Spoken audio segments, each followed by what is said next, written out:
সমুদ্রের ধারে একটি ছোট গ্রামে থাকত এক ছেলে। তার নাম ছিল নিহাল। প্রতিদিন বিকেলে সে সমুদ্রের পাশে বসে ঢেউ দেখত। তার মনে সবসময় একটি প্রশ্ন ঘুরত, সমুদ্রের গভীরে কি সত্যিই কোনো রহস্য লুকিয়ে আছে?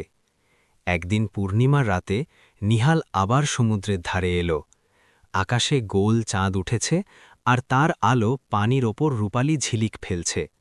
হঠাৎ সে দেখল সমুদ্রের পানির ভেতর থেকে একটি অদ্ভুত নীল আলো ধীরে ধীরে ওপরে উঠছে।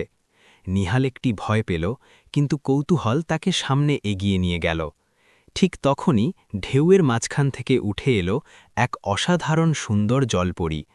তার নাম ছিল মীরা।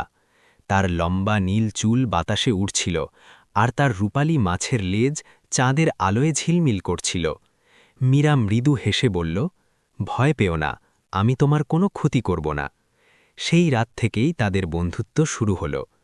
প্রতিদিন রাতে নিহাল সমুদ্রের ধারে আসত, আর মীরা পানির ভেতর থেকে উঠে এসে তার সাথে গল্প করত। ধীরে ধীরে তাদের বন্ধুত্ব ভালোবাসায় বদলে গেল। কিন্তু সমুদ্রের রাজ্যের কঠিন নিয়ম ছিল, কোনো জলপরী মানুষের প্রেমে পড়তে পারবে না।